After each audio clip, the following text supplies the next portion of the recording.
pois só tu tens, Senhor, palavras de esperança, teu amor, Senhor, e tua graça me alcança. Olá, irmãos, que alegria estarmos reunidos para mais um momento muito especial aqui do nosso Café com Esperança. A você que sempre acompanha as nossas mensagens, o nosso bate-papo, a gente tem as Gotas de Esperança, a Palavra de Esperança, e todo dia 14 aqui pelo canal você acompanha o nosso Café com Esperança. E hoje eu tenho uma alegria imensa de receber na minha casa, para esse momento tão especial, um querido irmão que é o senhor Juarez, filho amado de Deus, pertence à paróquia São Benedito, aqui de Patos de Minas, esposo da dona Cléria, e é um prazer imenso ter ele aqui conosco. Senhor Juarez, seja muito bem-vindo. Obrigado, João. É uma alegria imensa no meu coração estar aqui contigo para que possamos juntos partilhar a nossa experiência de Deus e também partilhar a imensidão da misericórdia dele para conosco. Amém. Gente, é bom demais. O senhor Juarez é uma pessoa, como nós comentávamos que antes de começar, que a gente às vezes passa um tempo sem encontrar, mas quando encontra é aquela alegria, é a amizade, é algo assim que nasce em Deus e que a gente espera que seja por toda a vida. Foi fácil marcar aqui não, o Thiago é prova, eu já falei, seu Juarez, ele tentou esconder uns dias assim, ele ficou meio tímido, mas ele vai ver que não, que nós estamos em família, mas a gente sabe também que é questão de compromisso e tudo mais, e hoje, graças a Deus, ele pôde estar conosco, e é uma alegria imensa. Eu estou muito feliz de receber o senhor aqui, para registrarmos tanta riqueza. Eu sei que só um momento como esse não vai dar para registrar nem a metade das histórias, né? Umas alegram, outras emocionam, umas com certeza vão mexer muito com cada um de vocês que nos acompanham. Sr. Juarez, hoje o senhor é um servo missionário, é um homem que prega para todo lugar nessa diocese, fora da diocese, onde chamar, o senhor está sempre à disposição para estar presente. Mas antes não era assim. Conta para nós um pouco dessa história aí, família, juventude, como começou toda a história do senhor Juarez. João, se você me permite, devido à nossa amizade, antes de eu começar a expressar, o senhor não se importaria de ler o versículo? Não, é verdade. João capítulo 1. Vamos lá. 14, por favor. João 1:14. E o Verbo se fez carne e habitou entre nós. E nós vimos a sua glória, glória que ele tem junto ao Pai como Filho único, cheio de graça e de verdade. Palavra da salvação. Glória a vós, Senhor. Pedi a você, com essa liberdade de amizade, que você mencionasse esse versículo, porque uma vez perguntaram para Jesus como é que ele resumiria toda a lei. E ele disse que seria resumida: amar a Deus sobre todas as coisas e ao próximo como a si mesmo. E eu no meu coração tenho por mim que se pudesse resumir o Novo Testamento num só versículo, eu também resumiria nesse. E o Verbo se fez carne e habitou entre nós. Porque é algo contagiante você ter o conhecimento de que o próprio Deus se fez carne e habitou entre nós, com livre arbítrio, com toda liberdade, para perdoar os nossos pecados. É muito amor, né? É muito amor. É muito amor. E confiante nesse amor, então eu quero partilhar um pouco da minha caminhada. Conforme você disse, nem sempre foi a serviço de Deus. Eu nasci na comunidade rural, chamada Pilar. Sou da comunidade Pilar. Venho de uma família pobre. O meu pai era um homem deficiente físico. Ele tinha um problema na perna. E devido a essa deficiência, ele trabalhava num comércio, numa mercearia. E nós éramos uma família de 8 filhos. E para uma pessoa deficiente, cuidar de uma família de 8 filhos não é fácil, né? Então, meu pai e minha mãe, conforme muitas famílias, se envolveu muito com o trabalho. E era uma família católica, mas não católica praticante. Sim. Tanto é que eu costumo dizer isso, e minha irmã mais velha acha ruim quando eu digo: eu nunca vi meu pai na igreja. e também nunca vi minha mãe na igreja. E, no entanto, era católico. Então eu vim dessa família, que raramente ouvi a palavra de Jesus, raramente vi alguém lendo a palavra de Deus, eu não conhecia isso.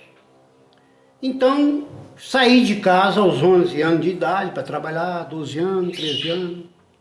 E aos 15 anos eu fui informado a respeito da Corporação dos Fuzileiros Navais, da Marinha. Me apresentei lá em Brasília e eu tinha uma arcada dentária muito ruim, faltavam uns 2 ou 3 dentes, e eles não permitiram que eu servisse na corporação. Me deram um tempo para que eu pudesse fazer um tratamento dentário. Aí eu fui para Goiânia, trabalhei, fiz o tratamento necessário e me apresentei na corporação. Fiz a prova, passei e entrei para a Marinha. Aos 16 anos de idade, eu já era um fuzileiro naval, por incrível que pareça. E como fuzileiro naval, lá você usa uma arma de fogo, você aprende a trabalhar com metralhadora, você luta artes marciais. E aquele homem que não conhecia as coisas de Deus, pensava que o que eu já tinha era suficiente para levar minha vida na ignorância, através de confiança na arma de fogo. E aí eu vim passear em Patos de Minas e vinha conhecer a Dona Cléria. Comprei a passagem de volta para domingo, 10h30, mas um amigo fuzileiro não encontrou essa passagem para retornar. Pediu que eu trocasse com ele a passagem e eu fosse na segunda. E ele alegou até que tinha uma menina que queria me conhecer, que no caso era a Dona Cléria. E me apresentou a Dona Cléria e eu fiquei maravilhado com a Dona Cléria e troquei a passagem com ele. Resumindo a história, me apresentei para a mãe dela, pedi a permissão para levar lá ao cinema e a Dona Júlia com muito receio permitiu. Levei a Dona Cléria ao cinema, mas resumindo então, quando eu voltei para a Marinha, na segunda-feira, eu faltei o serviço na segunda, então eu voltei à noite. Cheguei lá na corporação, é chamado o momento da bandeira. Quando voltamos para a nossa companhia, o meu comandante alegou dizendo assim: nós temos alguém dentre nós que é indigno de vestir a farda que ele veste. Inclusive ele faltou o serviço ontem. Não preciso mencionar o nome, gostaria que essa pessoa desse um passo à frente. E eu senti que era eu. Dei o passo à frente, me apresentei, e ele disse assim, perante a companhia: diga qual dos seus pais morreu, porque todo mundo que falta o serviço, que não tem responsabilidade, alega que o pai morreu. Qual dos seus pais morreu?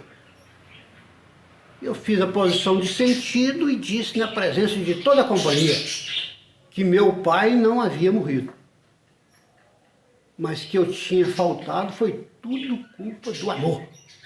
Falei isso perante toda a companhia. E foi aquele estrondo de risada e todo mundo começou a rir, gargalhar. E aí o meu comandante disse assim: prendam. Chamou 3 amigos meus da companhia, pegaram o meu braço e estavam me conduzindo para o cárcere. Quando eu ouvi, nós estávamos debaixo do prédio dos oficiais e o comandante-geral do quartel estava ouvindo o assunto. Comandante Andrada, de uma cidade chamada Biquinhas. Ele era até meio gago. Aí ele disse assim: comandante Ednei, aguarda aí que eu vou descer aí para resolver essa situação. E nisso eu pensei comigo: agora acabou, eu orei vai expulso da Marinha por toda a vida, porque o próprio comandante a gente já tremia da base.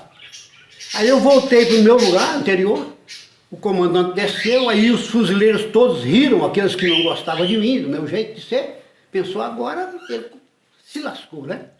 E o comandante chegou e eu pensei comigo: agora que não pode mudar uma vírgula daquilo que foi dito, né? Me apresentei para ele e ele disse: explica direitinho o que você falou, porque eu não compreendi. E eu disse, aí eu esclareci. Eu faltei o serviço na segunda-feira, porque um fuzileiro desta companhia me impediu que trocasse a passagem. alegou dizendo que chegaria aqui e esclareceria o motivo, mas pelo visto ele não esclareceu, e o meu comandante perguntou o motivo, se tinha morrido um pai meu, e eu disse que não, que o motivo pelo qual eu faltei é tudo culpa do amor. Conheci uma menina lá em Patos de Minas, chamada Dona Clélia, e levei-a ao cinema e estou ansioso para dar o final de semana para voltar para casa.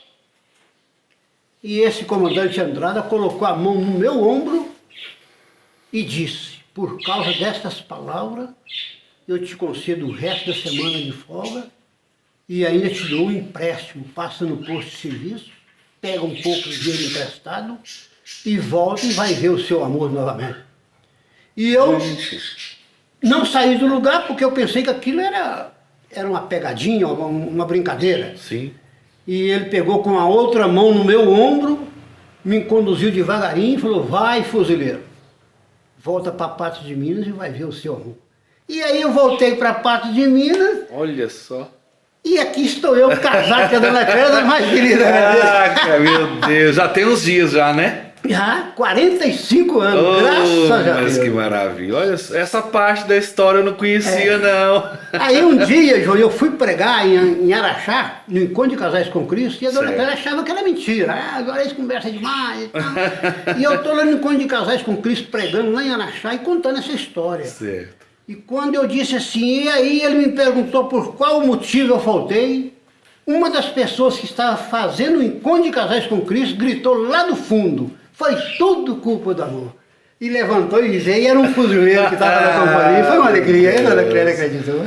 Aí viu que não era só um gesto de amor falando apenas, né? Mas é algo que tinha realmente acontecido. Foi assim que eu conheci a Dona Clélia. Sabe? Meu Deus. Beleza, então tem 40 aí? 5 anos. Já tem uns dias mesmo. Mas foi uma união muito difícil, João, Sim. porque a Dona Clélia sofreu comigo. Ah, eu era alcoólatra, viciado na bebida e no jogo. Então, por 8 anos, foi 8 anos de sofrimento. Judiei muito da minha esposa, judiei muito das minhas filhas, porque desconhecia totalmente essa presença de Deus, que ele era esse Deus. Quando o senhor se casou, aí no caso, o senhor já não estava mais na Marinha, o senhor veio pra cá e já não voltou mais? Como foi Eu assim? casei dia 22 de maio, e saí da Marinha dia 31 de maio. Só voltei lá para buscar minhas coisas, compreende? Entendi. Então, foi questão de 8 dias. 7 dias. Entendi. Aí, então, nesse primeiro momento, nesses primeiros 8 anos, a vida não foi fácil. Não pra foi Dona Clélia. fácil, João, foi muito triste, sabe? Uma vida de bebida e briga, e não tinha diálogo com a esposa, sabe? Achava que a autossuficiência que mandava, quebrava as coisas dentro de casa, os vizinhos iam visitar lá e não acreditava, sabe? Colegas, falavam, rapaz, mas como é que pode você fazer uma coisa? Pensava no meu coração, eu vou mudar, eu preciso mudar, mas na realidade não mudava, porque por nós mesmos nós não conseguimos. Se Deus não entrar na história, é vão você querer guardar a sua casa, que você não consegue. Se não é a presença desse Deus vivo e real no nosso meio, humanamente falando, nós não somos capazes de Não mudar. dá conta. Nem nós, nem ninguém, né? Isso. A gente não consegue. E nesse primeiro momento, o senhor voltou para cá e você foi trabalhar em quê? No que o senhor foi fazer quando o senhor voltou para cá? Aí o meu pai, muito esperto, né? Tinha um tal de Cleides, que era chefe lá na Fosfer, na CPRM. Aí meu pai, já visando o futuro, chamou ele para ser padrinho de casamento. Né? E através de ele ser padrinho de casamento, já era como se estivesse conseguindo uma vaga lá, graças a Deus. Né? Até me lembrei que agora o senhor foi colega de trabalho do meu sogro, né? Fui. O senhor Manuel. Seu Manuel. Trabalhar. Só ficou muito tempo na Fosfer. Foi 14 anos. 14 anos. Aí depois de lá que o senhor foi construir obras. Isso, Né? trabalhar em caminhão, semestre de obra, através do Padre Divino, sabe? Ah, A é? reforma na igreja Nossa Senhora da Abadia. Começou ali. Padre, eu não sei nem o que é um tijolo, eu não estou te perguntando nada, eu quero que você vai tomar conta da obra. Né? Olha Aí só. foi, você vê. É até bom a gente tocar nisso, irmãos, porque o Sr. Juarez tem uma história também muito forte. Depois ele vai falar da sua conversão, mas eu acho que é importante a gente registrar, porque como a gente conversou aqui antes, isso aqui vai ficar registrado, né? E eu ainda vou chamar aqui, com a graça de Deus, o Marquinhos também, para contar um pouco da sua história. E aqui, ó, vocês já vão gravar no rostinho. O Sr. Juarez é um dos, entre aspas, do bom sentido, um dos culpados pela conversão do Marquinhos. Quando? Quando eles estavam construindo a sede própria da renovação carismática da nossa diocese. E assim, em nome de toda a renovação, de todo o nosso movimento, eu quero louvar a Deus, porque ali, aonde nós hoje temos a nossa sede tão bonita, tão acolhedora, passou pelas mãos do Senhor, Sr. Juarez. E se aquele chamado, aquela experiência que o senhor vai encontrar daqui a pouco para nós não tivesse acontecido, se o senhor não tivesse deixado Deus agir, isso tudo talvez não teria acontecido. Então, assim, eu olho para o que eu já sei da história do Senhor, para o que eu vejo, para o que eu conheço, dizendo muito obrigado. Muito obrigado pela sua vida, pelo seu sim, pela sua entrega e por ter sido tão dócil a ação do Espírito Santo. E porque ali dentro daquela sede, além da construção física, que é muito importante para o movimento, existe a construção de almas, não é isso? Que é o mais sublime. Que é o mais bonito. O barquinho é uma delas, né? Com certeza. Mas quanta coisa boa não aconteceu no coração do Senhor lá naquele momento também, né? Quantas orações, quanta graça de Deus vocês podem visualizar ali, né? Bom demais. Hoje só faz parte da paróquia São Benedito. Isso. O senhor sempre morou naquela região ali, São Benedito? Sempre foi da paróquia São Benedito? Desde 82. É porque teve um período, parece que era tudo nossa abadia. Da abadia. Aí depois houve o desmembramento, Sim. aí quem ficou mais naquela região da São Benedito pertence à paróquia São Benedito. Quantos filhos? 2 filhas. 2 filhas. Depois vai ter uma história de uma dessas filhas daqui a pouco também, não vai? Netinhos? 2 também. 2 netinhas. Todos moram aqui em Patos, né? Sim.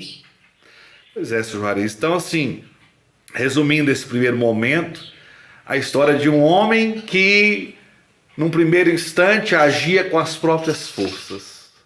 Agia com as suas própria razão, com as suas próprias decisões, sem importar muito o que os outros pensavam. Ok, então daqui a pouco a gente vai voltar. O que você já quer adiantar para o próximo bloco? O que nós podemos falar a respeito desse início de caminhada? Onde começou o processo de conversão do senhor? O que aconteceu? Só para deixar o povo curioso para o segundo momento. É a minha primeira experiência com Deus, né, João? Porque na realidade a minha primeira experiência não foi na renovação, foi no encontro de casais com Cristo. Você já ouviu isso, né? Sim. Então eu havia vindo de uma festa com os colegas, uma pescaria, uma jogatina de jogo de truque, cachaça acabou e nós reunimos numa casa para continuar aquilo. E aí, não sei se você já sabe jogar truque ou não, tem uma tal de quem fez a primeira é minha, e todo mundo estava bêbado. E aí, numa dúvida dessa, houve uma confusão. E todos eles partiram para cima de mim, sabe? Uma briga na rua Ponto Chique, a mesma rua que eu moro. Olha só. Sabe? E foi muito difícil, porque era uma turma de uns 8 e eu apanhei muito nesse dia, né? E ao retornar para casa, a dona Clélia falou, mas hoje você tomou uma esfolada boa. Eu falei, hoje foi diferente, né? Tudo machucado. E foi através daí que eu comecei a ter intimidade com Deus, porque através disso eu fui convidado para um encontro de casais com Cristo. E como numa briga só, eu acabei com a amizade de 8 colegas de boteco, de cachaça, né? Eu pensei, e agora? Tem que fazer novas amizades. E ao ser convidado para o encontro de casais com Cristo, eu perguntei para eles se lá bebia. Né? Mas eu queria perguntar se bebia cerveja, cachaça, né? E o cara, com toda a sabedoria, respondeu que bebia. Mas ele estava dizendo beber água, né? Beber refrigerante, né? E eu até perguntei para eles se eles pescavam também. E eu, não, nós pescamos. Depois ele veio para tirar comigo, que é o tal padrinho meu. Não, nós pescamos, mas pescamos alma, né? Pescamos outros peixes, né? Pescamos almas. Então foi daí que surgiu a minha primeira experiência com Deus, através do encontro de casais com Cristo. Tá? Muito bom. Daqui a pouco nós vamos contar, porque lá, lá no encontro de casais tem uma experiência do Juarez que sempre que eu ouço eu dou muita risada, no bom sentido, que é o tal do todo mundo sabe o nome do senhor, né, Sr. Juarez? Todo mundo sabia o nome do São Juarez lá, mas depois a gente vai contar o porquê que as pessoas sabiam o nome do São Juarez. Nós vamos terminar o primeiro bloco, a gente volta já já com a sequência da nossa entrevista, com alegria demais no coração de receber aqui hoje o São Juarez, ele que pertence à paróquia São Benedito, é o esposo da Dona Cléria. É uma alegria imensa estar com você. Agradeço a você que está nos acompanhando. Curte, compartilha, se inscreve no canal e nos ajude nessa obra de evangelização. A gente volta já. Pois só tu tens, Senhor, palavras de esperança, teu amor, Senhor, e tua graça me alcança. Estamos de volta aqui no nosso Café com Esperança e, como eu já disse no primeiro bloco, da minha alegria de estar recebendo o Sr. Juarez aqui hoje e nessa conversa agradável contando a sua história. Mas antes disso, quero pedir a você que curte, compartilha essa mensagem para que ela possa chegar a muitos corações. Durante esse mês de agosto, mês dedicado aí às vocações, nós estamos aqui com o Sr. Juarez, um vocacionado ao sacramento do matrimônio. E graças a Deus, ele tem uma história muito bonita, uma história que começou de um jeito tão difícil, houve uma experiência com Deus e a partir dessa experiência com Deus podemos dizer que a sua vida tomou um rumo totalmente diferente. Sr. Juarez, então nós estávamos falando no finalzinho do primeiro bloco a respeito daquele encontro de casais. Que história é essa que todo mundo conhecia o senhor pelo nome, Sr. Juarez? Conta para nós como que foi isso. Depois desse episódio, então, dessa briga que aconteceu, eu fui convidado para o encontro de casais com Cristo. E chegou o dia do encontro, a minha esposa, com sabedoria, me conduziu de tal forma que eu não bebesse, né? Porque ia passar o final de semana no encontro. E eu fui para o encontro na casa de cursinho. Chegando lá no encontro, fui muito bem recebido, de uma forma inesperada. As pessoas vinham com toda alegria, expressando, Sr. Juarez, que bom que o senhor veio, mas eu não conhecia as pessoas. Eu tentava explicar que eu não era o Juarez, porque eu não conhecia ela estava enganada, né? E vinha um homem também, Sr. Juarez, mas que alegria, o senhor, mas a Dona Cléria. E eu pensava, será que eu estou com a cabeça ruim? Porque eu não estou conhecendo essas pessoas. E aí, em determinado momento, alguém chegou para Dona Cléria e até disse assim, Dona Cléria, Jesus te ama. E eu, na minha ignorância, não conhecia quem era esse Jesus. Pensei, mas o que é isso, né? Quem é esse que te ama? É o Juarez, é Jesus, é o Filho de Deus e tal, né? E aí, quando fomos entrar para a casa de cursilho, para participar do encontro, é que eu pude perceber que as pessoas me chamavam de Seu Juarez por causa do crachá que estava escrito no peito. E eu imaginava que era porque me conhecia, mas não, era o crachá que estava escrito Juarez. Iniciou o encontro, a primeira palestra, o cara dizendo lá que nós fomos unidos por Deus através do sacramento do matrimônio, e que através dessa união era necessário que houvesse respeito, e que de forma nenhuma o homem poderia bater na sua esposa, judiar da sua esposa, ser bruto, sem educação. E de todo jeito que o palestrista falava, parece que o olho dele estava cravado em mim. Parece que ele conhecia a minha história. Sim. E eu pensei que a minha esposa tinha contado toda a minha vida para ele. E eu olhava para minha esposa para ver se eu captava alguma coisa, e era ali numa posição quase que de oração, e eu pensava, mas esse cara sabe da minha vida toda. E tudo que ele falava encaixava em mim. Era como se a carapuça fosse ajustando. Depois ele mencionou o fato de não poder bater nos filhos, que os filhos é um diamante que Deus nos deu, que a gente tem que saber educar os filhos. E eu judiava das minhas filhas, eu era bruto, eu não tinha diálogo. E eu pensei, esse homem sabe tudo, o que eu vim fazer aqui? E chegou um determinado momento que eu olhei para trás para me ir embora. E via lá atrás uns 5 ou 6 casais e pensei que aqueles casais que estavam ali atrás é para segurar a gente, para não deixar ir embora. E eu senti um calafrio no corpo, e não sei o que estava acontecendo comigo. E a pessoa de vez em quando falava, olha, o sacerdote está aí, o Monsenhor Isael, aproveita para confessar, vamos aproveitar esse encontro, não vamos voltar para nossa casa sem confessar. E está faltando só uns 15 casais para confessar. E eu pensava, ai meu Deus, eu tinha uma dificuldade imensa de confessar, porque a primeira vez que eu fui confessar, João, lá na igreja dos Capuchinhos, o sacerdote era bem de idade, e eu na frente dele fiz o sinal da cruz, e ele falou assim, mas nem saber fazer o sinal da cruz não sabe, foi mal preparado. Quem é que preparou esse menino? Aí eu tornava a fazer o sinal da cruz e ele tornava a dizer que estava fazendo errado. E eu quase morrendo de vergonha, pensei, eu não tenho nada a perder, então vou fazer o contrário. Em nome do Pai, do Filho e do Espírito Santo, amém. Aí ele, agora você fez certo. Mas é porque o sacerdote estava de lá e eu de cá, e a hora que fazia no ombro, ele queria que desse do mesmo lado. E como eu fiz o contrário, deu certo. E lá no encontro de casais, então, quando mencionaram que estava faltando 6 casais ou 4 casais para confessar, eu me levantei e falei assim, eu vou no banheiro, com medo das pessoas me segurar, achar que eu ia embora.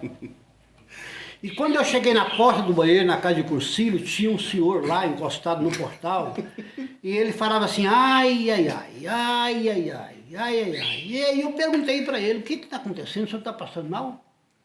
E ele disse, tem 21 anos que eu não confesso, e eles disseram que falta 4 casal, e eu vou morrer. E eu falei, senhor não vai morrer não, nós vamos agora. E peguei na mão dele, e nós dois saímos agarrados no braço, e um amigo perguntou onde nós ia, e nós falamos, larga nós queremos confessar.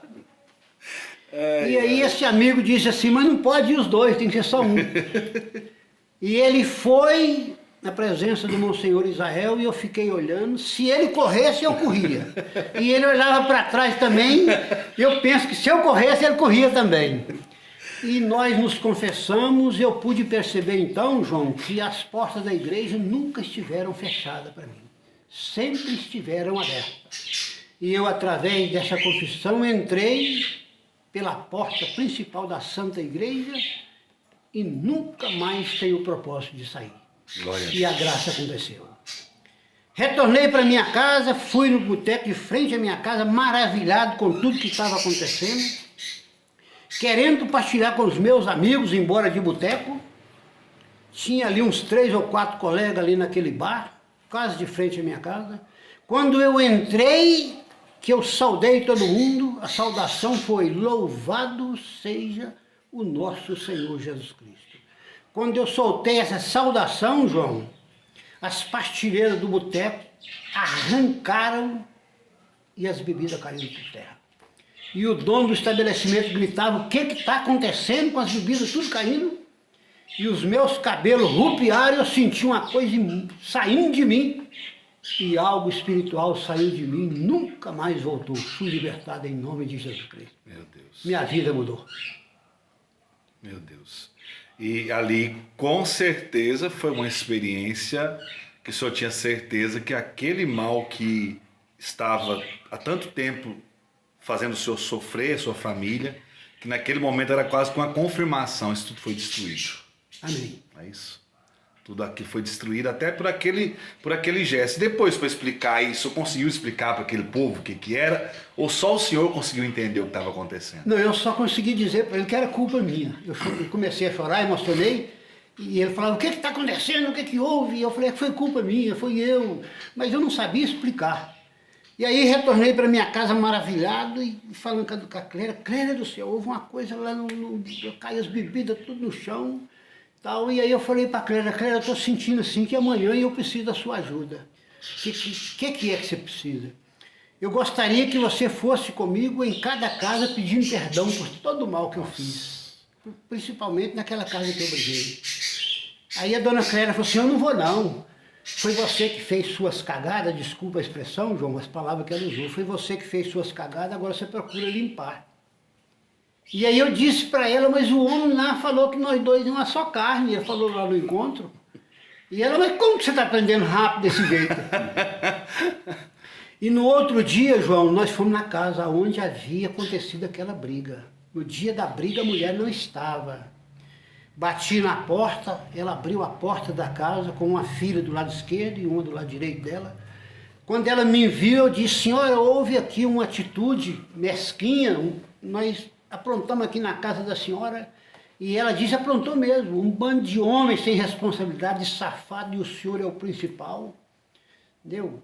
O senhor desrespeitou o meu lar, a minha casa, o senhor não vale nada, o senhor não presta, me humilhou de todo tipo e eu fiquei caladinho. Depois que ela expressou, eu ajoelhei e falei assim, senhora, eu não conhecia alguém chamado Jesus. E eles falaram para mim desse Jesus no final de semana e eu vim aqui em nome dele te pedir perdão, me perdoa, senhora. E ela ajoelhou na minha frente, me abraçou e me perdoou. E essa mulher, João, ela não era casada, não tinha o sacramento do matrimônio. No outro encontro seguinte, do encontro de casais com Cristo, ela estava fazendo o encontro de casais, se casou lá no encontro de casais com Cristo, e o padrinho chamava Juarez e Dona Cléria. Oh, meu Deus. E aí começou as maravilhas de 2000 anos, sabe? E aí, João, a experiência principal com Deus, eu continuei bebendo ainda, porque eu fiz o encontro de 21, 22 e 23 de março. E larguei da bebida no dia 4 de fevereiro do ano seguinte. Do ano seguinte. Mas aí eu faltei de uma reunião no encontro de casais com Cristo por causa da bebida, João. Por causa da bebida. E quando cheguei em casa, minha esposa tinha ido para a reunião e eu falei, mas minha esposa não está em casa, o que é isso? Aí eu lembrei que ela tinha ido na reunião, João. Deitei com uma vergonha imensa no coração, uma tristeza de ter faltado por causa da bebida. Minha esposa chegou em casa e eu fingi que estava dormindo. Ela colocou as crianças para dormir e eu continuei fingindo que estava dormindo. E ela deitou do meu lado e eu passei a noite toda como Pedro, quando ele viu que traiu Jesus. E eu passei a noite toda clamando, Jesus me abençoa, Jesus não deixa eu voltar a ser o homem antigo, me abençoa, me abençoa.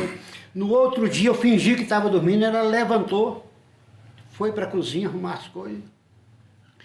Eu peguei a palavra de Deus, sentei na cama, peguei a palavra de Deus, encostei à porta do quarto, e a Bíblia caiu.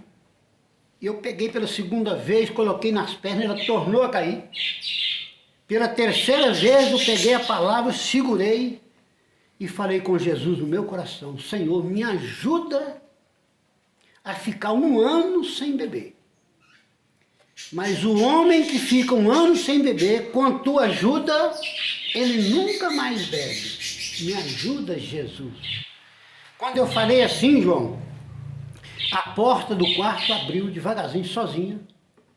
Entrou uma brisa suave no quarto, a presença forte de Deus, e eu não me contive, fiquei de pé e gritei, Deus está aqui em casa, Cléria, Deus está aqui em casa. E saí correndo para a cozinha e abracei minha esposa e falei, Cléria, Deus está aqui em casa, eu nunca mais vou beber, Ele está me curando. E ela, triste, sacudia a cabeça assim, porque muitas vezes eu havia dito que não bebia. E eu falava para ela, Cléria, dessa vez é diferente, Deus está aqui, eu nunca mais vou beber. 4 de fevereiro de 1986, nunca mais bebi. Fui libertado pelo poder do santo nome de Jesus. Deus, amém, glória a Deus. E a gente percebe que tudo isso é a ação de Deus. É a ação de Deus porque Ele vê o nosso mover pela fé, que acreditamos, que confiamos no seu poder, clamamos o seu socorro e fazemos a nossa parte. Amém. Que tem que fazer a nossa parte, Juarez. Eu gosto sempre de dizer assim que a parte de Deus Ele vai sempre fazer, mas a que cabe a nós fazer, Ele não faz. Ele nos fortalece, mas somos nós que temos que fazer. A parte que cabia o Senhor, a parte dali, de ter uma decisão de não mais beber, essa parte era do Senhor. E Ele o capacitou para isso, Ele o fortaleceu. Então já tem uns anos bons aí que esse vício já não faz mais parte da vida de vocês, né? Graças a Deus. Graças a Deus. E a renovação carismática? Quando entrou a renovação carismática nessa caminhada aí, que a primeira experiência foi nessa grande bênção que temos na igreja, que é o encontro de casais. Glória a Deus por todo esse trabalho tão lindo que é feito de cura, de libertação, de vida nova para os casais, para as famílias. Ok, e a partir daí o senhor Juarez continuou, a dona Cléria, e quando foi que a renovação carismática, como também o mover do Espírito Santo entrou na vida do senhor? Eu fui agraciado por ser um membro no encontro de casais com Cristo do meu grupo que fazia parte da renovação. Não sei se posso até mencionar o nome dele. À vontade. Ainda está vivo ainda, Antônio Mário Michelante. Sou grato a ele, sabe? Aí me convidou para a renovação carismática e eu fui lá na casa do Colégio das Irmãs, parece, né? Sim. E nós marcamos de nos encontrar lá. E eu cheguei lá no encontro, ele não estava. E a renovação já estava ali no momento da animação, João. E por incrível que pareça, estava cantando, era o canto Davi dançou. E eu fiquei olhando aquele povo dançando, levantando as mãos ali, e pensei, esse negócio aqui tá difícil demais, eu não estou entendendo o que está acontecendo, né? E eu não senti bem. Fiquei ali só uns 15 ou 20 minutos e fui embora. Aí na semana seguinte topei com o Antônio Mário e ele disse, você não foi lá, nós combinamos. Eu falei, eu fui, mas eu não te encontrei. Estava cantando um canto esquisito lá, um tal de Davi dançou. E esse Antônio Mário, com toda a sabedoria, perguntou para mim assim, mas você disse que ama o rei Davi, você não falou? Que eu estava lendo a Bíblia mesmo, né? Eu gosto, nossa, o rei Davi eu gosto demais, um guerreiro, o cara enfrentou lá o gigante e tal. Pô, então, lá fala que ele dançou na presença de Deus. Eu falei, não, eu falei, aí me citou a passagem, onde Davi dançou na presença de Deus, né? E aquilo, então, aí eu fui com ele para a renovação carismática. E lá eu maravilhado, porque naquela época o povo orava e parece que estava havendo muita cura e tal, e eu desconfiado, pensando, será que esse negócio aqui é uma verdade, ou será que não é, né? Será que é fingimento? Porque... Aí um dia, João, eu e mais 2 colegas fomos lá no bairro da Antena, lá embaixo, Nossa Senhora Aparecida, na casa do tio de um amigo meu. E ele bateu na porta da casa do tio dele, e o tio dele veio abrir a porta. Estava com uma bengala na mão, cabeça baixa, problema na coluna, tinha 4 meses que estava de testado, trabalhava na prefeitura. Sim. E não conseguia ficar ereto. A cabeça dele estava curvada. E aí ele perguntou a ti, o que houve? Eu falei, tem 4 meses que eu estou de atestado e não consigo, minha coluna não... Uma dor terrível na coluna. Aí eu pensei no meu coração, esse daí eu queria ver. Ó, aí vai começar a minha experiência com Deus. Sim. Esse daí eu queria ver. Só pensei, não falei nada. Na semana seguinte fui no grupo de oração e lá no corredor estava o homem. Mas eu nem liguei para aquilo. Participei do grupo de oração, beleza. A hora que encerrou, eu mais do que rapidinho, perna para quem tem. Quando eu fui saindo, alguém gritou, seu Juarez, espera um momento. Aí eu parei. Era um servo de Deus que me chamou, vem aqui por favor, que eu preciso que o senhor me ajuda a orar por esse homem. Era o homem da coluna. Nossa Senhora. Mas até aí tudo bem, nem a mínima. Aí ele perguntou para o homem, o senhor sabe ler? E ele falou, sei. Então eu vou abrir a palavra no Salmo 90 e vou colocar debaixo da cabeça do senhor, o senhor vai ler no Salmo 90 e nós vamos orar para o senhor. E eu não tinha experiência nenhuma, pensei, aqui eu estou tranquilo, quem vai conduzir é ele que sabe rezar, eu não sei rezar, né? E aí quando ele fez o sinal da cruz, que começou a oração, uma voz falou no meu coração, você queria ver? Então você vai ver. Meu Deus. Aí é que eu senti, liguei uma coisa com a outra, falei, aquele dia eu falei, isso aqui que está falando agora é Deus, né? E aí eu comecei a querer fugir, falei, não, e a voz falou, vai ver. E o cara, o servo de Deus começou a oração e o homem foi sendo curado na minha frente. E pela 3ª vez a voz disse, você queria ver? Então veja.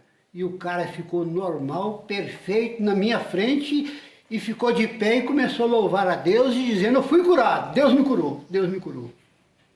E aí eu senti essa primeira experiência pessoal do poder de Deus. Aí eu vi que esse Deus que nós tanto cremos nele é o Deus do impossível. Não tem limite para que ele possa expressar o seu amor e o seu poder por nós. Amém. Irmãos, olha que coisa linda que o Sr. Juarez acabou de partilhar conosco. O ato de acreditar. Ele falou nesse bloco da experiência da libertação da sua vida. Ele falou dos primeiros momentos na caminhada com a renovação carismática. Naquele momento só tinha um grupo na cidade, né? Só. Reuniam lá e vinham, e toda a cidade participava em um só grupo de oração. Hoje temos grupos espalhados em toda a cidade, mas a primeira experiência dele acontece naquele lugar, naquele momento. A primeira experiência que eu quero dizer, sim, pessoal, de ver a ação de Deus. Então, Ele vai trazer para nós no terceiro e último bloco dessa entrevista uma experiência que ele viveu em família. E também ele hoje na sua caminhada de fé, como servo, como pregador da palavra, como um homem que realmente faz uma experiência muito profunda com Deus, além de pregação. O Sr. Juarez também acredita do Ministério de Oração por Cura e Libertação, onde Deus tem usado ele muito para que muitas vidas sejam transformadas. A gente volta já, lembrando que você pode curtir, compartilhar e nos ajudar cada vez mais nesse projeto de evangelização que é a Palavra de Esperança. A gente volta já, fique ligado aí. Pois só tu tens, Senhor, palavras de esperança, teu amor, Senhor, e tua graça me alcança. Estamos de volta para o terceiro e último bloco do nosso Café com Esperança, hoje com o Sr. Juarez, com uma alegria muito grande, contando histórias, partilhando da sua vida. Deus fez algo grandioso na vida desse servo amado, deste homem querido, de cada um de nós da Diocese de Patos de Minas. E nesse terceiro bloco nós deixamos para que ele pudesse dar testemunhos, porque com a sua caminhada, com a sua vivência, e ele sempre partilha com muita clareza o quanto Deus fala ao seu coração. E eu creio muito nesse agir de Deus em sua vida. Maravilhoso pregador, um homem com uma unção imensa quando reza pelas pessoas, humilde, simples, do jeito que tem que ser. Mas ele viveu uma experiência muito profunda lá no início da caminhada, dentro da própria família, de um grande milagre alcançado. Eu queria, com muito carinho, poder acolher essa partilha juntamente com você. E já pedindo, se você está gostando do Café com Esperança, comente, curte, compartilha e nos ajude nessa obra de evangelização. Sr. Juarez, conta para nós que experiência foi essa. Eu fui participar do primeiro seminário de vida no Espírito, coordenado pelo Clênio Carvalho e o Sr. Gerson. E aí na primeira semana, segunda semana, quando foi na quinta semana, ou na sexta, não sei, se não me falha a memória, no batismo do Espírito Santo, eu saí com minha família para ir à missa, lá na igreja dos Capuchinhos. Eu não tinha carro, então eu fui de coletivo. E dentro do coletivo eu pensei em não levar minha filha mais nova para a missa, porque ela não deixava a gente prestar atenção na missa, por ser criança e tal. Mas dentro do coletivo uma voz tocou no meu coração. Essa voz dizia: leva a família toda. Mas era a quaresma de 1986 e o povo antigo falava que na quaresma o demônio está solto, que não sei o quê, que a gente escuta coisas. E eu, na minha falta de experiência ainda com Deus, eu imaginei que às vezes fosse até o adversário que queria que eu levasse. E coloquei no meu coração que não ia levar. Cheguei na casa dos meus pais, lá na Avenida Paranaíba, esquina com a Rua São Paulo. E eu sempre gosto de ir adiantado para a igreja. Eu não gosto de chegar atrasado em nada. Chego adiantado, mas não chego atrasado. Faltavam uns 15 minutos para a Santa Missa e eu levantei e fui para a igreja. E a voz disse: leva a sua família. E eu disse: não vou levar. Pensei então que era o adversário. E falei com a minha esposa: estou indo e quando você for, você não leva a minha filha mais nova, a Eliane. Cheguei lá na igreja, participei da Santa Missa, recebi o corpo de Cristo, ajoelhei para fazer minhas orações.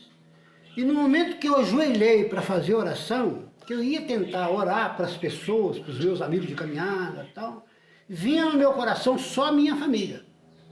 Reza pela sua família. E aí eu rezava: obrigado pela minha esposa, protege minhas filhas, muito obrigado, né? E ia voltar minhas orações para as pessoas, para os amigos novamente, tornava a vir no meu coração: reza pela sua família. E então eu rezei com toda a fé do meu coração para a minha família. Terminou a celebração da Santa Missa. Da igreja dos Capuchinhos, na casa dos meus pais, tem 3 esquinas. Da igreja até na Rua São Paulo, dá 3 esquinas. Quando eu cheguei na primeira esquina, meu irmão, chamado Zezé, veio correndo desesperado e gritando: corre, porque a sua filha está morrendo. E eu peguei nos ombros dele e falei, o que é isso que você está falando? E ele disse, corre porque ela está morrendo, você não vai encontrar ela viva. E eu saí tranquilo. Quando eu fui aproximando da casa dos meus pais, eu ouvi uma gritaria da minha mãe e da minha avó.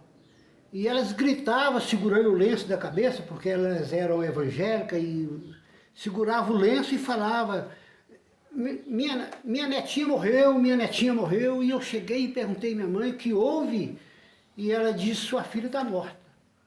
E que eu cheguei na cama lá, minha filha inerte na cama, e eu perguntei, o que houve, mãe? E ela disse assim, ela tomou os remédios todinhos do seu pai, o remédio do coração, tomou a caixinha todinha. E eu perguntei à minha mãe se tinha leite, porque as pessoas falavam que um envenenamento, alguma coisa assim, dá leite. E aí minha mãe disse, mas para que leite? Ela está morta. E eu falei, traz um copo de leite. E a minha mãe trouxe um copo de leite, eu segurei na cabeça da minha filha, levantei um pouquinho a sua cabeça, inclinei, o leite tocou nos seus lábios, derramou. E aí eu ajoelhei e falei, Jesus, Filho de Deus, não leva minha filha, Senhor. Ressuscita minha filha por misericórdia. Quando eu falei o nome de Jesus, minha filha abriu os olhos, sentou na cama, ficou sorrindo, e sentou no chão e começou a brincar. E minha irmã chegou desesperada, porque ela foi lá na farmácia perguntar ao farmacêutico, contar para ele o que tinha acontecido, e ela disse que era para levar para o hospital, porque senão ele ia morrer. E eu não tinha carro, peguei minha filha nos braços e saí pela Avenida Paranaíba em direção à Imaculada Conceição. Cheguei lá, perguntei pelo médico, disseram que tinha um médico lá que tinha convênio com a Fosfértil. Chamaram esse médico, o médico veio, atendeu, olhou, perguntou o que aconteceu, e eu expressei que ela tinha tomado todo o remédio do meu pai. E depois dos exames feitos, ele disse, pode voltar para sua casa que o senhor está enganado. Ela não tomou o remédio, porque se ela tivesse tomado o remédio, ela teria morrido com certeza. O senhor vai encontrar o remédio lá porque ela não tomou o remédio. E eu voltei com minha filha. Ao sair na porta do hospital ali pelo pronto-socorro, uma voz tornou a dizer, eu me manifestei 3 vezes para você levar a família todinha e você achou que era o adversário. Voltei para casa, até hoje o remédio não foi encontrado. Jesus Cristo ressuscitou a minha filha. Amém. Louvado seja o santo nome de Jesus. Amém. Olha, irmãos, olha que partilha. Quando o Sr. Juarez chegou, a gente conversava até fora da gravação, e ele perguntou se partilharia, ele disse que deu esse testemunho apenas 3 vezes até hoje. E eu disse, com certeza, porque tem endereço certo essa fala, Sr. Juarez. Deus sabe exatamente quem precisa ouvir essa partilha do Senhor hoje, porque quantos de nós nesse momento pós-pandemia estamos com a nossa fé abalada, como as pessoas às vezes esfriaram na fé, e ouvir um relato como esse, e eu digo assim, por conhecer o Senhor, a sua história, sei o quanto isso é verdadeiro, e sei o quanto a obra de Deus ali foi grande. É grande, porque o Senhor partilhou esse testemunho que aconteceu dentro da sua casa, mas quantas outras pessoas que já partilharam, quantas pessoas que o Senhor já rezou, quantas graças já pudemos ouvir de testemunhos de pessoas que disseram, quando ele rezou para mim, Deus fez isso. E como é bonito ver essa ação de Deus, como é bonito ver o quanto Deus trabalha na vida do Senhor. Eu lembrava que agora há pouco, até o senhor não lembrava desse fato, e eu falei, eu lembro de um testemunho que o senhor deu uma vez a respeito da Eucaristia. Eu acredito que é importante a gente falar desse testemunho também, Soares, porque aí a gente já entra nesse último momento da missão do Senhor, porque o Senhor tem andado, o Senhor anda por toda essa diocese, prega em seminário de vida, prega em encontro de casais, enfim, se o senhor quiser partilhar para nós um pouquinho dessa missão, eu gostaria que o senhor falasse dessa missão do senhor, por onde o senhor, Dona Cléria, que vocês pregam, graças a Deus, juntos, e também desse testemunho ou de outro que o senhor lembrar, fique à vontade, a gente gostaria de ouvir, porque isso com certeza faz a nossa fé ficar cada vez mais viva. Nós trabalhamos no Encontro de Casais com Cristo, com os jovens, EJC, EAC, sou ministro da palavra. E essa experiência que você mencionou foi quando eu estava construindo o CESPASA, na Catedral. Estava ali como mestre de obra e chegou um cara evangélico e perguntou para mim se nós católicos, apostólicos, romanos, nós acreditamos num Deus que é o Deus do impossível, o Deus poderoso. E eu disse que sim, é nesse Deus que nós acreditamos. O Deus que criou todas as coisas pelo poder da sua palavra, e eu disse que sim, é nesse Deus que nós acreditamos. O Pai de Jesus Cristo é esse mesmo. E aí ele disse assim para mim, como pode vocês católicos faltar tanto conhecimento por acreditar que esse Deus do impossível mora num pedaço de pão na hóstia consagrada? E aí eu fiquei sem resposta humanamente, mas mencionei no meu coração, Jesus, me socorre. Como eu posso responder, Senhor? E aí veio no meu coração, chama ele até a janela. Leva ele até a janela. E eu, sem saber o que Deus queria fazer, convidei ele que me acompanhasse até na janela da construção onde eu estava construindo. E levei ele até na janela e veio no meu coração, pergunta para ele o que ele está vendo. Aí eu perguntei, o que você está vendo na sua frente? E ele mencionou, eu estou vendo algumas casas, estou vendo alguns prédios e tal, estou vendo na rua, alguns carros passando. Mas aí uma voz disse no meu coração, não, pergunta para ele o que ele está vendo mais longe. E aí eu perguntei, não, mas não é os prédios, a casa, os carros e a rua, é mais longe. Aí ele disse, estou vendo as montanhas e tal, os matos e tal. E Deus falou, não, mais longe. E aí ele disse, estou vendo o céu, o horizonte, não sei nem distinguir com perfeição as cores. E aí a voz falou assim para mim, Pedro, fala para ele que quem tem poder para fazer tudo isso caber dentro dos seus olhos, com certeza tem poder para morar na hóstia consagrada. Aí eu fiquei maravilhado, é o poder de Deus.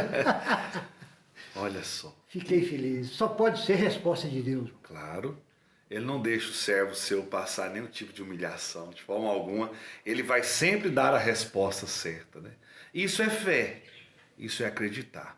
Isso é ter a certeza que em cada instante da nossa vida, quando nós confiamos em Deus, Ele vem em nosso auxílio. Como diz Romanos capítulo 8, versículo 27 e 28, o Espírito vem em auxílio à nossa fraqueza. Sr. Juarez, e a partir dessa experiência, a partir desse encontro com Deus, dessa conversão, como que é a vida do senhor hoje? Prega em alguns lugares aí, qual experiência? O senhor fala assim, eu tive em tal lugar, porque esse último mês a gente fez aqui com o Geraldo Flávio, né, que foi uma entrevista muito bonita, e nesse mês que nós somos dedicados aí no mês de agosto, que a entrevista do senhor vai ser agora no mês de agosto, dedicada às vocações, o senhor como vocacionado ao sacramento do matrimônio, como servo, como pregador, com certeza tem experiências de encontros, de momentos. O que o senhor gostaria de partilhar para a gente concluir esse momento, que às vezes não foi falado até aqui? Fique à vontade. João, um dos momentos que mais tocou na minha vida foi no encontro que nós fomos em Goiatuba. E eu, Geraldo Flávio, a Ana e a Delfina. E eu fiquei 25 dias me preparando para esse encontro de cura e libertação. Me preparando assim, todos os dias eu ia ao Santíssimo. E aí eu comprei um caderno e uma caneta novinha. E aí falei, que Deus falar aqui, eu vou anotar, porque eu quero ser instrumento poderoso na mão de Deus. Porque de mim mesmo eu não dou conta, mas eu sei que Deus tudo pode. Aí fui o primeiro dia, segundo, 15 dias, nada. Passava na frente da cruz, fazia ali a vênia, com todo respeito, ia para o Santíssimo e nada. Faltava 3 dias para o encontro, e eu passei em frente à cruz, mostrei para o crucificado, e falei, o caderno está aqui e a caneta, e até agora o senhor não deu nem um sinal. Nada ainda. Né? E fui para o Santíssimo de novo. Ei, então... pregador, passa esses apertos, viu? E fui para o Santíssimo também, mostrei lá a caneta e o caderno, e falei, é em branco aqui. Faltava um dia, né? No dia seguinte nós já íamos para Goiatuba. Passei em frente à cruz, mostrei a caneta e o papel. Uma vontade de falar não para o encontro, porque eu não tinha nada anotado ainda. Fui lá na frente do Santíssimo, ajoelhei, tornei mostrar a caneta e papel e nada. Aí eu disse, Senhor, o que eu vou falar? O Senhor não deu sinal, e amanhã, né? E aí uma voz falou bem forte no meu coração, você não vai falar nada. Quem vai falar sou eu através de você. E encerrou. E aí o caderno ficou em branco. Aí no outro dia fomos para Goiatuba, e eu ia fazer a segunda fala. É Goiás, não é? Estado de Goiás? Para lá de Uberlândia, parece. Uhum.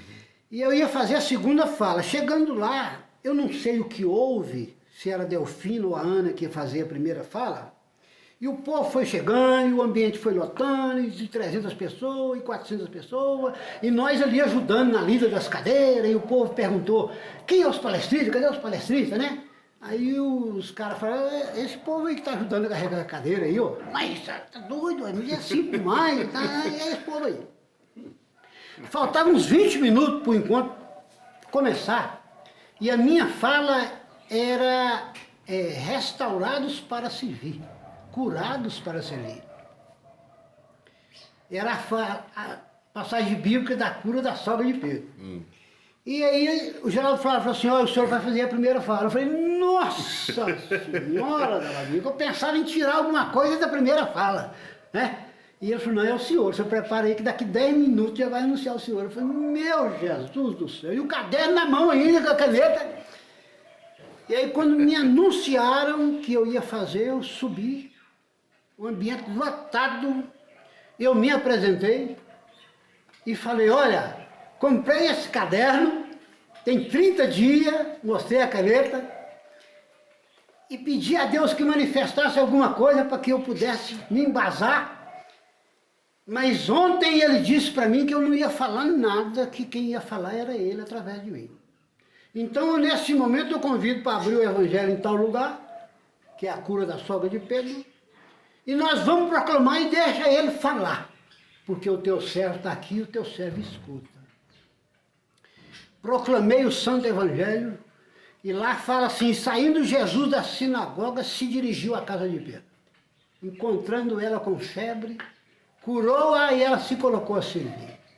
E depois de servi-los, traziam multidões de pessoas à porta da casa, e de muitos saiu um demônio expressando que ele era o Filho de Deus.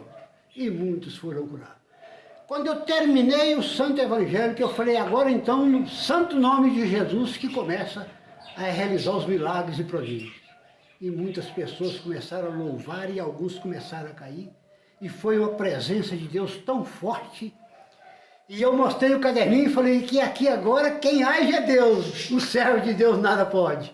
Mas foi uma das maiores presenças de Deus na minha vida. Foi nesse encontro. Tem coisa que marca a vida da gente, né, Jorge? Só falando eu fico todo arrepiado aqui, porque eu sei, né, o quanto isso é grande. Quando Deus fala, eu fui fazer uma pregação recentemente e saindo aqui de casa, minha esposa é testemunha disso. Quando eu olhei a pregação que eu tinha feito, olhei, rezei, pensei no tema, eu peguei, embolei ela e minha esposa, o que você está fazendo? Não é isso que Deus quer. Joguei a pregação que eu tinha feito, estudado, preparado, que eu gosto de fazer isso antes.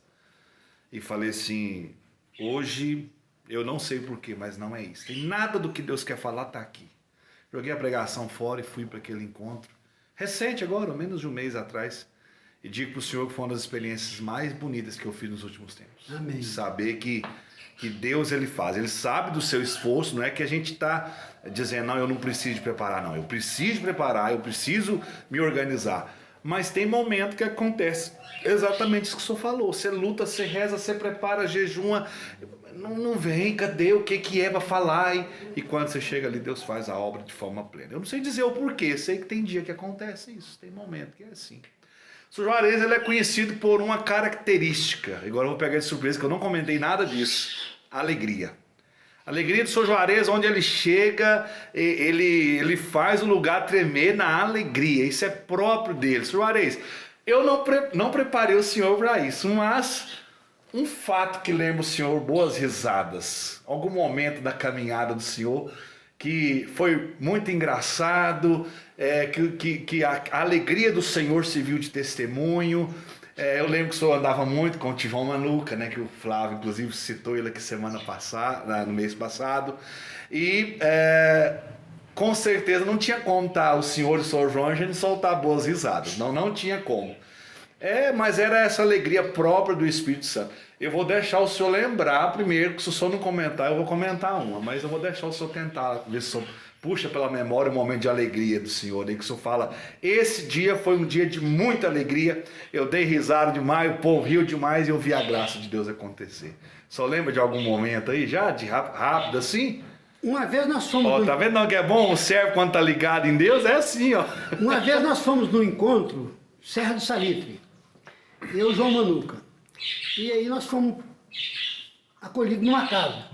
E o João, sempre que a gente era acolhido num determinado lugar, ele falava, ele era esperto. Ele falava, não, servo de Deus, muitas pessoas acolheram o servo de Deus, acolheram até anjos de Deus, e, sem saber que eram anjos, né? Uhum. E vocês acabaram de receber nós aqui, anjos de Deus, olha que tamanhozão nosso aqui. E nós não podemos ir embora sem fazer oração, nós vamos fazer oração. E eu pensava, tomara que o danado faça a oração, né?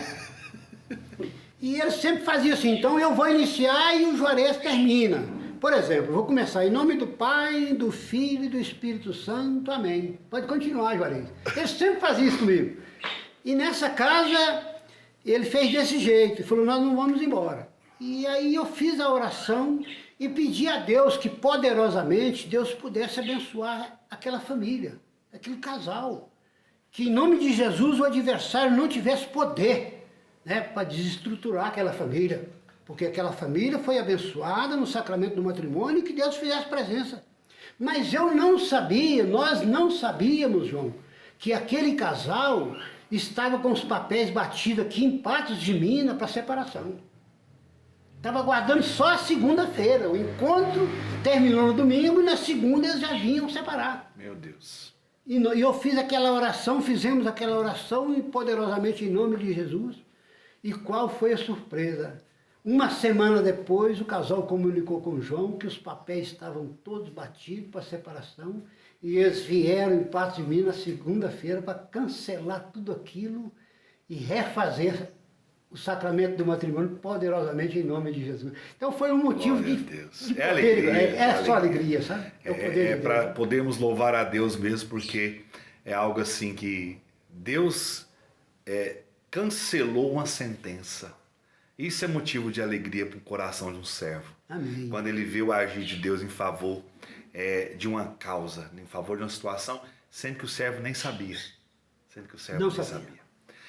Eu me lembro de um fato, Sr. Juarez, às vezes o senhor não estava, mas me parece que um encontro de Nairdes que teve lá na casa de Cursilho. Estava o senhor, o Sr. Juarez e o Juninho.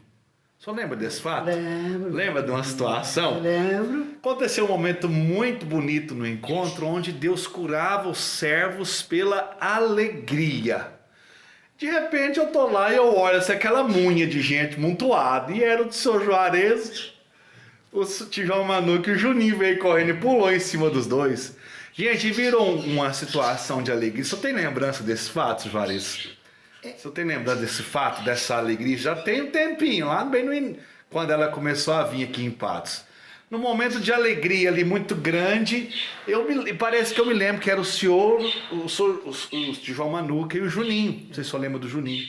Um momento assim da alegria de ter tomado conta, e pareciam crianças. Eu quero falar desse coração de criança. Porque não tem como não olhar o senhor, não olhar o nosso padrinho João Manuca, que já está com Deus, não se emocionar, lembrar dele e de toda a história dele, e ao mesmo tempo não lembrar da alegria. É algo que sempre dominou muito na pregação do Tijão e na pregação do Senhor. Eu não sei se o senhor lembra desse fato, e veio aqui na minha mente, eu lembro do Tijão e do Juninho, e na minha cabeça a outra pessoa que estava ali era o Senhor. E eu sei que aquele fato ele me marcou muito, porque naquilo eu via o coração de criança, que é o que a palavra nos pede. Eu partilhava lá, porque na caminhada da gente, a gente muitas vezes passa aperto, né? E eu partilhava um momento de aperto, porque eu e o Sr. Gerson, nós fomos naquela época, tinha muitas fazendinhas. E essa fazendinha de recuperação, ela ficava entre Perdizes e Araxá. E eu fui com o seu Gesso. E no caminho é que o seu Gesso falou que eu ia conduzir todo o encontro. Que ele ia ficar só fazendo oração. E eu falei, seu Gesso do céu, mas o senhor tem certeza? Ele falou, você vai conduzir. E aí o seu Gesso atendendo as pessoas lá, e eu conduzi no momento. Mas toda vez que eu ia iniciar a conduzir o momento, tinha um cara lá, eu não sei se aquilo era possessão, o que era, o que o cara tinha feito na caminhada dele, que quando eu fazia o sinal da cruz para iniciar, o cara se colocava de quatro e andava como um porco, como um animal. E eu falando isso pro João Manuca, e o Julinho dava aquelas risadas e me abraçava. Então não me enganei, não. Esse fato aconteceu mesmo. Aconteceu. E o cara vinha dando aqueles urros assim, e eu pensava, e agora como é que eu faço? O seu Gesso tinha que escutar isso aqui e me socorrer. Né?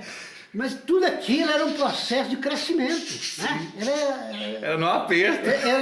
E pro Juninho não tinha nada melhor. Ele me abraçava e falava, não, isso não aconteceu. Não, aconteceu. E ele não acreditava.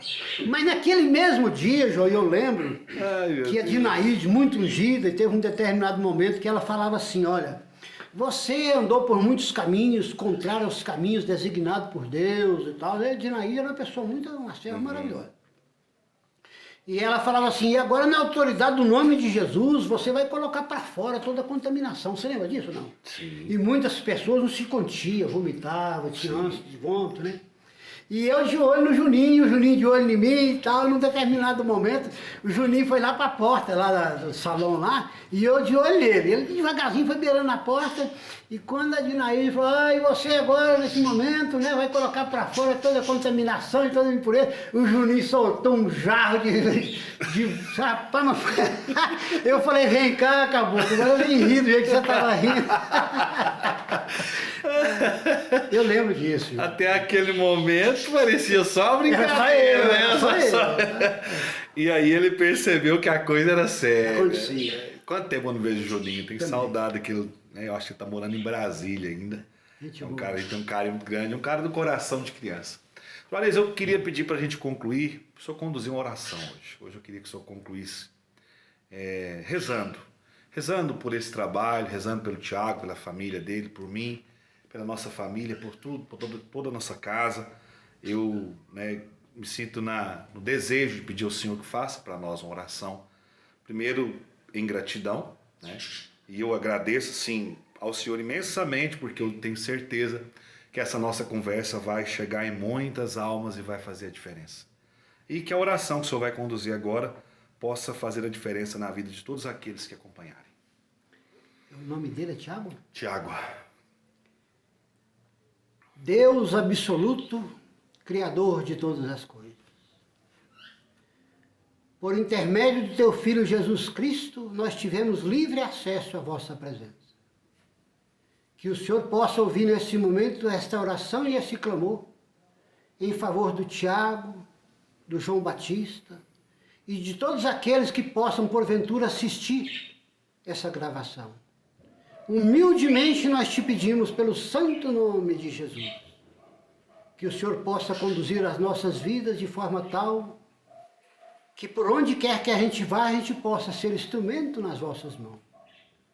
Permita, ó Santo e amado Jesus, que o Espírito Santo do Senhor possa sempre nos conduzir com o dom da fortaleza e o dom da sabedoria, e também o dom da humildade, para que sempre possamos reconhecer que nada somos, mas que o Senhor, o nosso Salvador, tudo pode. Cura o nosso coração, a nossa alma, e por misericórdia, escreva novamente a história das nossas vidas, Senhor. Que seja uma história escrita com a luz do Espírito Santo, para que dentro da dimensão do teu amor sejam apagadas as lembranças negativas, os traumas, as feridas, e todo e qualquer sentimento de inferioridade, para que todos possam perceber que o Senhor tem o poder de fazer de nós homens novos, criaturas novas, mulheres novas, e famílias novas e curadas pelo santo nome de Jesus, sob a proteção da bem-aventurada Virgem Maria. Que a Senhora, ó Mãe de Cristo e nossa Mãe, possa nos envolver com o manto celestial e nos livrar das investidas do demônio, por misericórdia. Ave Maria, cheia de graça, o Senhor é convosco. Bendita sois vós entre as mulheres, bendito é o fruto do vosso ventre, Jesus. Santa Maria, Mãe de Deus, rogai por nós, pecadores, agora e na hora da nossa morte. Amém.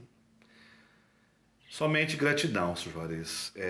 Louvado seja Deus. Inclusive, todo mês a gente coloca essa gravação do Café com Esperança, dia 14. Só que dia 14 de agosto vai ser dia dos pais. Então a mensagem vai sair do dia de Nossa Senhora da Abadia, dia 15, na segunda-feira. Então exatamente no dia 15, dia de Nossa Senhora da Abadia, aniversário da minha esposa, Amém. Nós vamos estar colocando essa mensagem do Café com Esperança. Excepcionalmente esse mês, por quê? Porque no dia 14 nós estaremos fazendo uma homenagem aos pais, né? O canal vai estar fazendo uma homenagem singela a todos os pais. E desde já sinta-se abraçado, acolhido. Sou pai e pai de tantos filhos espirituais. Eu me coloco como um deles. Amém. Obrigado. Obrigado. Deus abençoe o senhor muito. Amém. Muita força. Leve um abraço para a dona Cléria. Leve a minha gratidão àquela mulher que intercede. Sempre quando eu ligo para ela, eu não consigo nem falar bom dia, boa tarde, boa noite. Eu falo é benção. De gratidão, de respeito, de saber que foi uma pessoa que é uma pessoa de intercessão, de oração, de joelho no chão. E é um grande exemplo de fé. Eu gostaria muito que ela tivesse vindo, mas ela achou que ia ter uma turma de gente aqui, né? E era só nós três, glória a Deus, né? Mas leve a ela o meu abraço, a minha gratidão. Obrigado ao Senhor por tudo e saiba que essa aqui foi uma simples forma também de homenageá-lo. Por tudo que o Senhor já fez, por tudo que o Senhor ainda vai fazer e por ser esse servo tão amado que o Senhor é em toda a nossa diocese. Eu tenho certeza que o Senhor vai receber muito carinho da nossa diocese quando o povo começar a ver essa mensagem, que muitos lugares devem ter um bom tempo que o Senhor não vai, muita gente deve ter um bom tempo que não vê o Senhor, porque depois dessa pandemia, agora que nós estamos voltando com força total, né? Então, muito obrigado. Que Deus o abençoe ricamente. Amém. Obrigado, João. Eu que agradeço. Amém. Valeu, Tiago. Obrigado a todos. Curtam, compartilhem, nos ajude nesta obra de evangelização que é o nosso canal Palavra da Esperança. Estivemos reunidos e permaneceremos em nome do Pai, do Filho e do Espírito Santo. Amém. Amém. Sede santos como Deus é santo. Forte abraço a todos. Pois só tu tens, Senhor, palavras de esperança, teu amor, Senhor, e tua graça me alcança.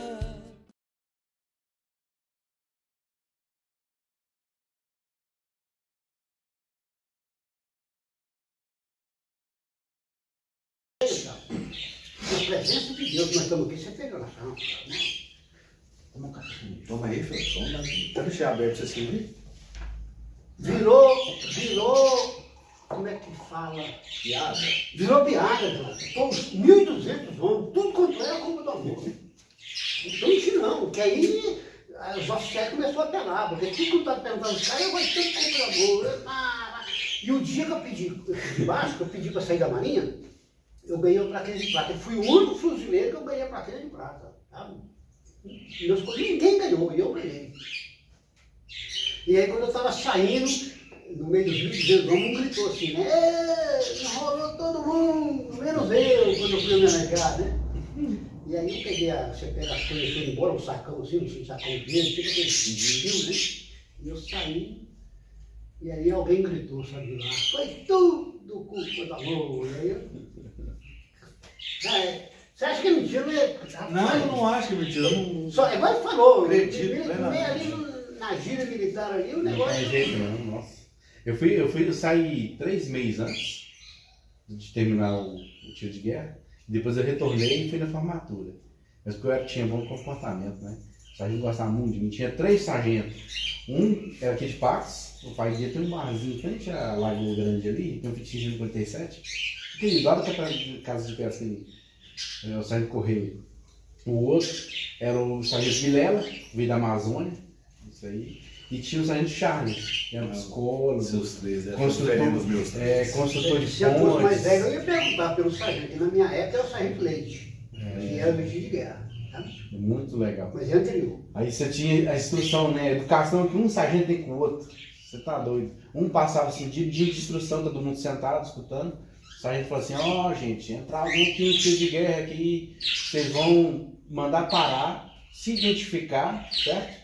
E se ele não recusar e tal, você dá um tiro pro alto. Ok? Aí o outro sargento passou atrás dele. No mesmo rumo que ele passou, falou, não pergunta nada não, é atirar pra matar. Tem 150 armas aqui dentro aqui. Vocês vierem aqui pegar essas armas aqui pra roubar banco, essas coisas, vocês são responsáveis. É atirar pra matar. Entrou aqui dentro, tá atirando pra matar. De jeito. Um acabou de falar, o outro fala, rapaz.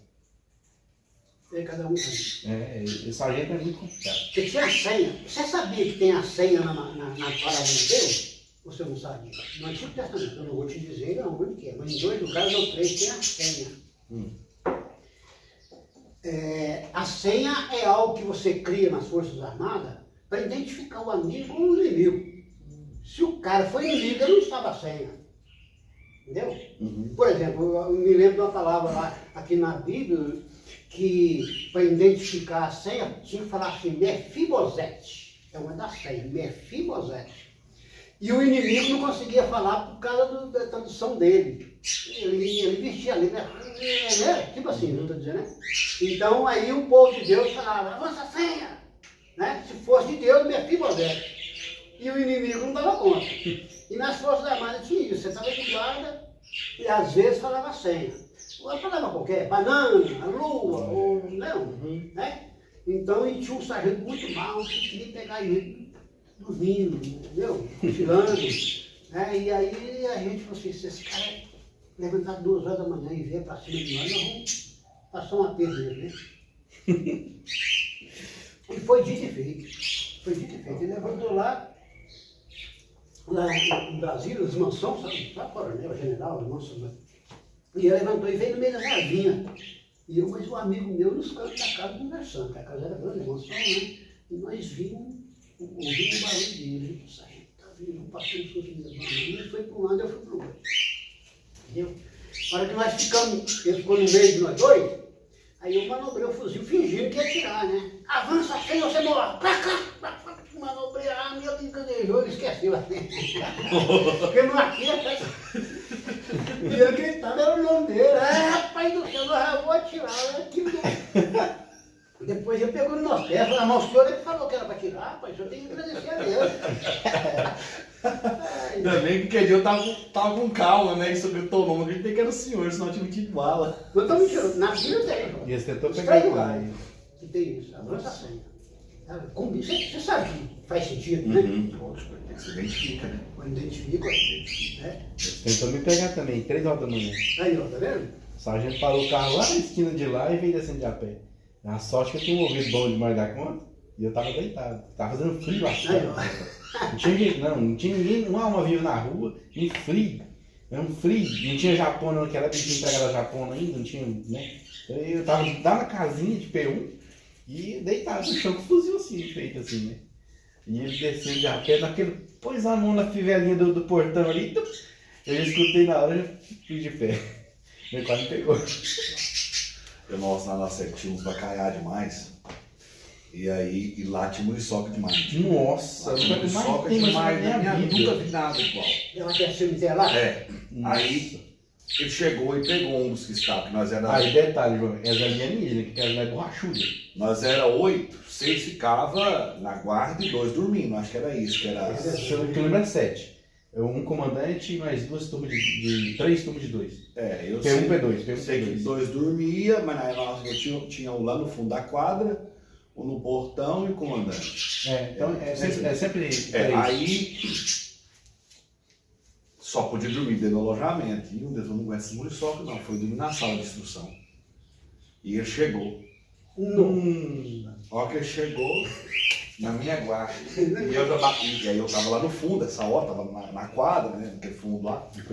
Só ouvia a gritaria. O que você está fazendo aqui? Ele já botou de pé. As muriçocas me carregaram, senhor! Moço, aí no outro falou na frente de 150 homens e falou, agora você fala na frente de 150 que você falou pra mim. Aí, ó, tá vendo? E ele foi e gritou, né? Eles é muito zoado. Só aí ninguém deu conta de ficar a informação. Aí virou uma zoeira. Aí, agora tudo era as muriçocas me carregaram, Senhor. Nossa, no meu ano teve um tal de 151, que era 150, né? Uhum. Aí veio um de São Paulo transferido pra cá. Ele é um 51. Aí, no primeiro dia de instrução dele, nós pegou e tava lá na sala de instrução, aquele shortinho mamãe que era você bem curtinho, né? E a camisetinha cavada, e um frio, rapaz, um frio, você não tem noção não. Nós tudo sentados lá, e o 151 olhando aquele trenzinho, né? Primeiro dia dele. Aí quando a fé começou a cair um nevoeiro pesado na janela, sabe? Caindo assim, mas tava pesado mesmo. Aí ele, senhor, levantou a mão, né? Saiu lá na instrução, parou. O que foi o 51? Nevoeiro, senhor, nevoeiro. Levantou pra fechar a janela, né? Sargento, o que é o negócio? Nevoeiro, senhor. Tá caindo nevoeiro aqui. E ele, não, peraí, vamos resolver então. Pegou a mão dele, deu a volta lá por fora, arrumou lá na janela, lá de fora. Assim ficou bom, Cico? Ah, tá bom, senhor. Falou mais nada, não piora. Cada um tem sua história, e quem ouve é mentira. Agora, a minha foi tensa, né? Porque foi lá um dia que eu dei um espirro e caí. Nossa. Cara, espiei, caiu, perdi o movimento da coluna. Aí eu fui no tiro de guerra lá em casa, no Santa Luzia, chorando na bicicleta. Chorando, tiro de guerra, chorando. Quando eu coloquei o pé na porta de casa, eu caí, desmontei, já fui embora pro hospital, entrei no hospital, cadeira de roda. Fiquei 3 dias sem andar. Tá tudo Com espirro. Nossa. E morrendo de vergonha de chegar lá e contar no hospital. Eu cheguei lá, o médico falou assim, não, sou.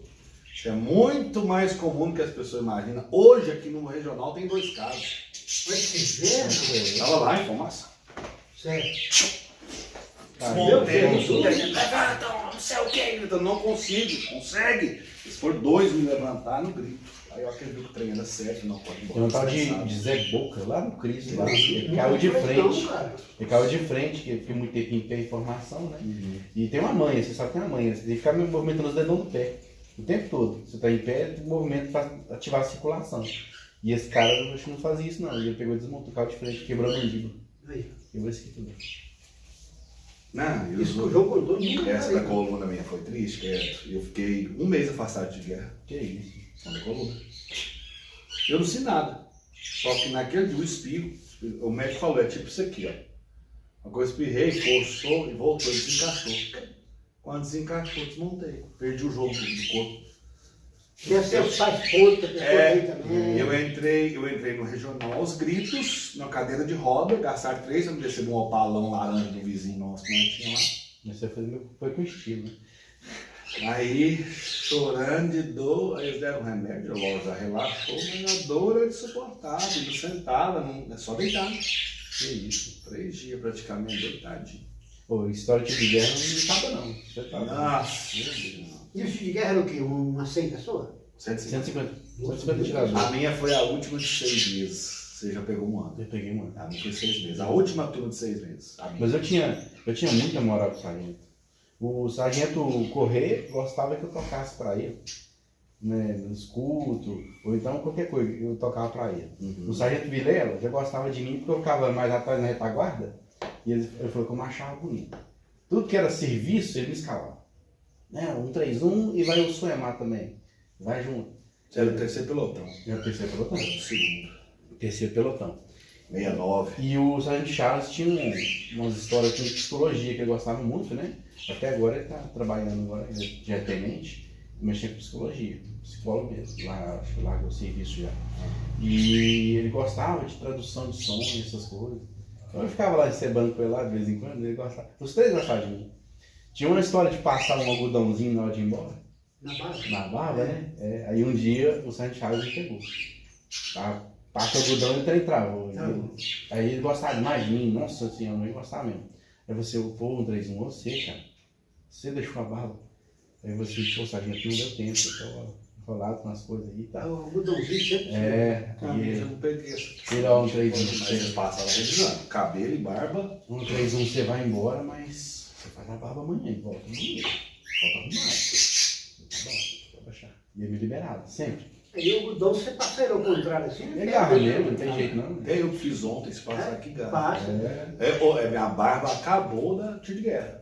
A minha barba é grossa, que não é qualquer lâmina que faz, de jeito nenhum. Hoje eu faço 2 vezes na semana porque nem jeito de fazer mais, demorar mais. Trabalho com venda, como é que você trabalha com Vamos lá, gente.